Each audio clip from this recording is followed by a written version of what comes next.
We're on to learning unit number 6.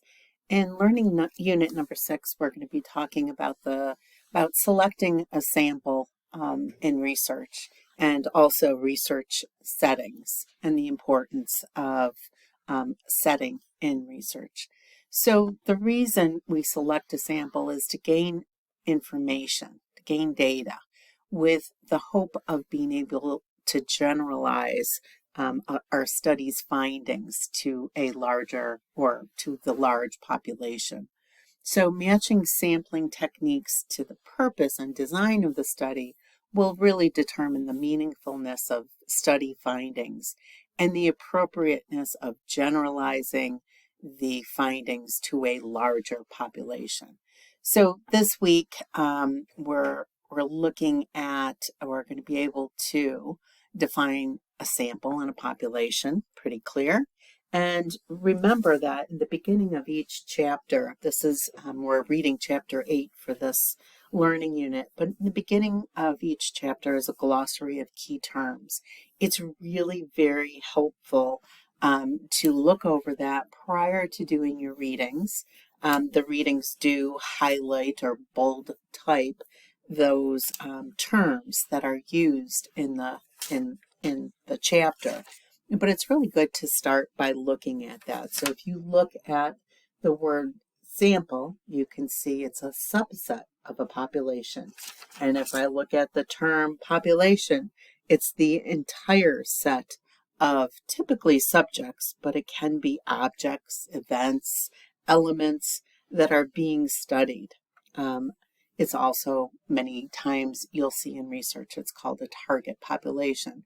So please do take a moment to first read those terms, read the chapter. It's essential that you do read the chapter, especially in this online tutorial. You're going to be able to distinguish between what's random selection and random assignment.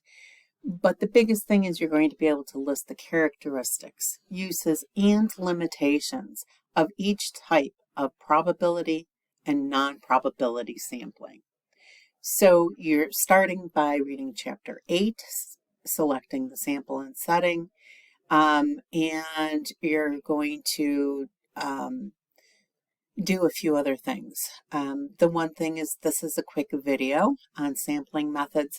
It's well done, but just remember the terminology is slightly different than our text. It doesn't say probability and non-probability sampling methods. So, but that's research. You're going to see terms a little bit different depending on who's providing the information. But overall, it's very helpful.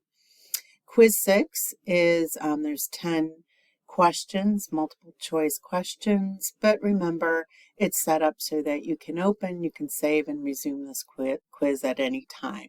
So there is no time constraints, and you can do a couple questions and then come back.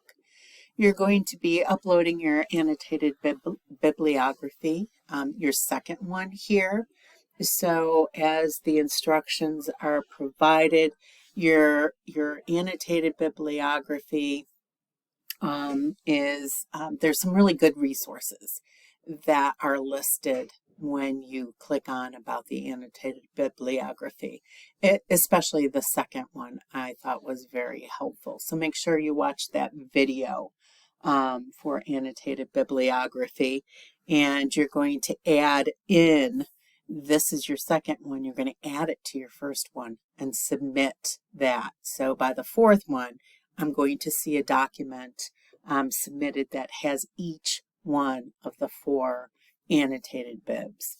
So please make sure you're adding it all to one document so that it's all there together.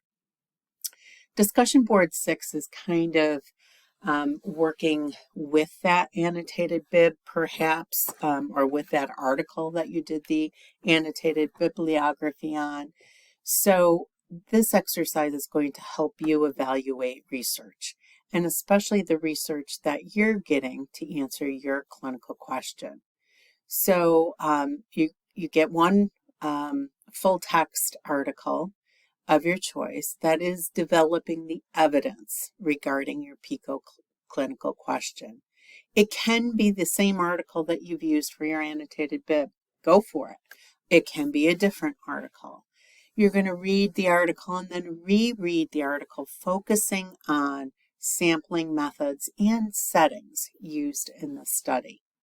And then what you're going to do for your discussion board is you're going to post and attach your full text article regarding your PICO clinical questions. So the article that you're using to answer these questions.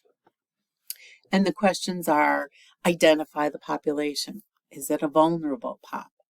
Identify the sample. How was that sample selected? And by that I mean what type of probability or non-probability sampling method was used. And how were members of the treatment and or control group selected? Is the sample of sufficient size? What about inclusion or exclusion criteria? Did the authors identify this? And what ethical considerations were taken into account when selecting the sample? And finally, what was the setting or settings? So you have, that's the work of this week. Again, it probably is not going to take up more than about 2.5 hours is my estimation, not including reading, because that's a before kind of activity. So what I'd like you to do too is continue completing your city modules. They're going to be due at the end of next learning unit, learning unit 7. So please make sure that you're not just starting that you're working on that. And let me know if you have any questions. We can use Zoom again at any time. Don't hold on to a question. Again, this is a tutorial, and the readings are very important. But when you have questions, you can't just raise your hand in class, you know? So email me, call me, and make sure your questions are answered. Take care.